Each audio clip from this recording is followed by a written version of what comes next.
आप सभी लोगों को जय श्री राम, जय राम, जय जय राम। युवा जागृति अभियान का 272वां दिन। तो सबसे पहले अपना सब कुछ सुबह का कार्य करके, जैसे जल पीना, शौच आदि से निवृत्त होकर स्नान के लिए गंगा मैया जी के तट की ओर निकल जाते हैं। तो इस सुबह में इस भीषण ठंड से सामना करते हुए माता जी के तट की ओर बढ़ते हैं। तो इस पहले गेट को पार करके आगे बढ़कर भगवान शिव जी के दर्शन करते हैं और फिर उसके बाद गंगा मैया जी के तट की ओर निकल जाते हैं। जैसे जैसे तट की ओर बढ़ते हैं, कोहरा और अधिक होते जाता है। तो माता जी के तट पर पहुंच करके सबसे पहले गंगा मैया जी के शीतल जल में स्नान करने के लिए प्रवेश कर जाते हैं। माता जी के जल की शीतलता इतनी अधिक है, परंतु स्नान करने का इसी शीतल जल में आनंद भी आता है।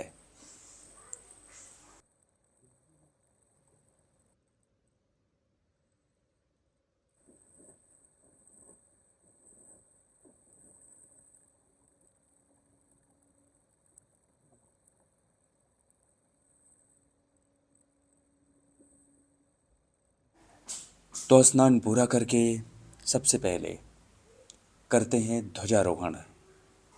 ईश्वरी वाणी अर्थात ईश्वर की वाणी को अपना धर्म कर्म मर्म मानकर करते हैं ध्वजारोहण। फिर उसके बाद करते हैं शंखनाद।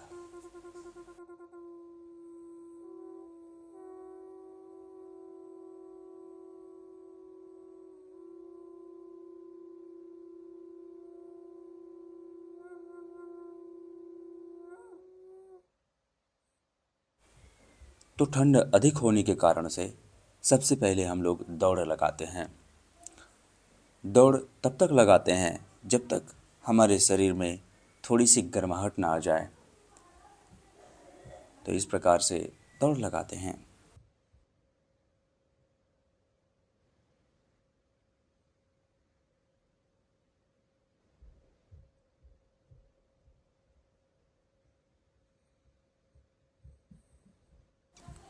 दौड़ करके थोड़ा सा उछल कूद करके अब करते हैं अपने शरीर की स्ट्रेचिंग। तो इस प्रकार से सबसे पहले स्ट्रेचिंग में करते हैं पीटी।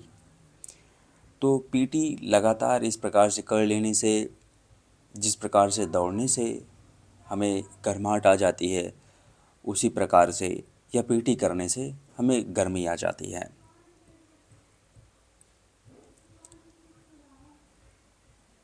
तो इस प्रकार से पीटी करके पूरा करते हैं।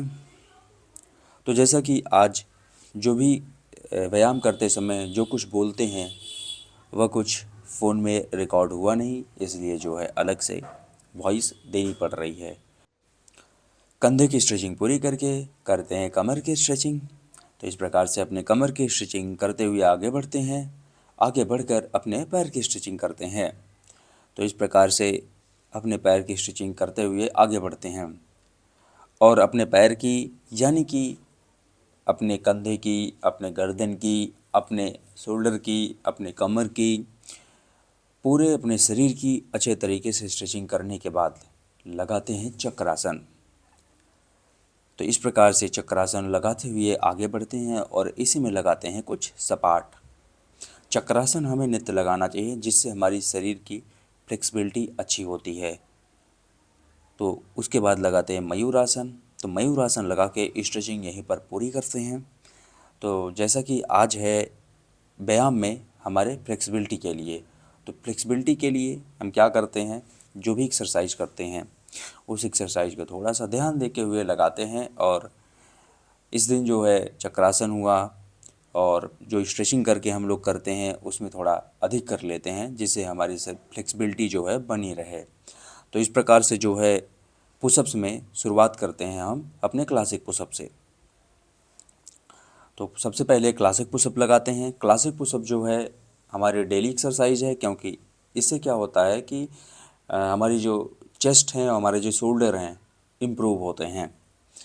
फिर उसके बाद इसी क्लासिक पुशअप को हम धीरे धीरे लगाते हैं। इससे क्या होगा, हमारा जो कंधा होगा और मजबूत होगा। जब कंधा मजबूत होगा तब हम किसी भी पुशअप को अधिक से अधिक बार लगा सकते हैं। तो इस प्रकार से क्लासिक पुशअप का जो दोनों होता है, पहला और दूसरा लगा के पूरा करते हैं। अब हम लगाएंगे कुंभक सपाट। तो कुंभक सपाट जो होता है हमारे शरीर में बल प्रदान करता है। तो इसलिए एक गहरी सांस भरते हैं और फिर उसके बाद कुंभक सपाट लगाना आरंभ करते हैं। और यह कुंभक सपाट हमें एक ही बार में लगाना होता है, एक सांस में लगाना होता है। कहने का मतलब एक सांस में आप जितना लगा पाए, 10, 12, 15, 20 जितना हो लगा सकें।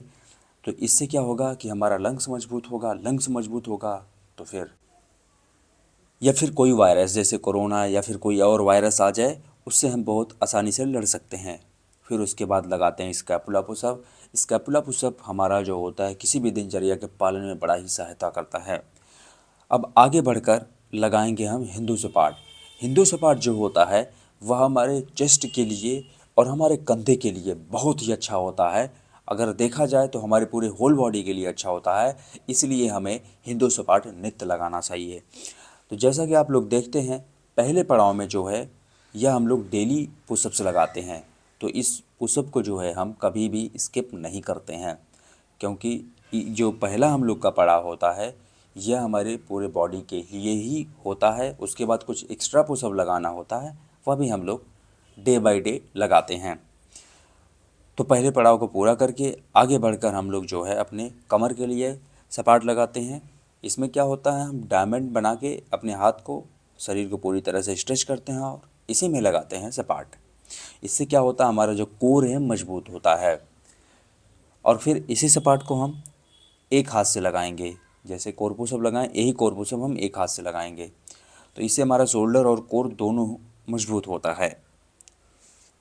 दरअसल शोल्डर के लिए तो हम डेली 2 पुशअप्स लगाते ही लगाते हैं। बाकी सभी पुशअप्स शोल्डर पर प्रभाव डालते हैं, पर स्पेशली जो है शोल्डर के लिए पाइक पुशअप लगाते हैं, जैसा कि पाइक पुशअप अभी लगा रहे हैं। और यह पाइक पुशअप डायमंड शेप में लगाते हैं, जो और भी प्रभावशाली हो जाता है। फिर इसी शोल्डर के लिए ही हम लगाते हैं डायमंड में हिंदू सपाट। यह हिंदू सपाट हमारे फोर आर्म के लिए और कंधे के लिए बहुत ही अच्छा होता है। इसलिए हमें इस दोनों पुशअप्स का नित्य अभ्यास करना चाहिए। तो जब हम अपने शरीर को एक देसी तरीके से बना रहे हों, वैदिक तरीके से बना रहे हों, तो हमें जो है इस प्रकार से जो है अधिक से अधिक पुशअप्स और अधिक से अधिक दंड लगाने चाहिए। तो अब लगाते हैं हम दंड। यहाँ पर हम जो है 100 से अधिक दंड लगाएंगे। तो इस प्रकार से दंड लगाते हुए आगे बढ़ते हैं। तो जिसके शरीर में जितना सामर्थ्य है, अपने सामर्थ्य के अनुसार जो है दंड लगाते हैं। तो दंड तो हर दिन 100 लगाते ही लगाते हैं। किसी न किसी दिन होता जैसे रविवार, तो रविवार के दिन जो है अधिक से अधिक लगाते हैं। तो इस प्रकार से दंड लगा के पूरा करते हैं, थोड़ा सा आराम करते हैं और फिर इसके बाद लगाते हैं श्री हनुमान जी दंड। तो हनुमान जी दंड लगाते हुए आगे बढ़ते हैं। तो बोलिए बजरंग बली की जय। तो इस प्रकार से जो है हनुमान जी दंड लगा के पूरा करते हैं और थोड़ा सा आराम करेंगे। तो आज धर्म जी की धोती, वाह कितनी अच्छी धोती पहने हैं, सारे वस्त्रों पर भारी पड़ जाती है। यही तो हमारा सनातन धर्म है। तो इस प्रकार से अब आगे बढ़कर हम लगाते हैं देसी दंड बैठक। तो इस प्रकार से देसी दंड बैठक लगाते हुए आगे बढ़ते हैं। देसी दंड बैठक लगा के पूरा करते हैं और थोड़ा सा आराम करते हैं। आराम करने के बाद अब हम लोग लगाएंगे, मतलब करेंगे डक वॉक और फिर उसके बाद इसी में करेंगे थोड़ा सा जंप और फिर उसके बाद करेंगे थोड़ा सा करेंगे क्रैब वॉक। तो इसी के साथ सुबह का व्यायाम यहीं पर समाप्त हुआ। तो चलिए आप लोग मेरे साथ मिलकर बोलिए सियावर रामचंद्र की जय। हर हर महादेव, जय शिव शंभो। आगे बढ़कर करेंगे जय घोष और शंखनाद।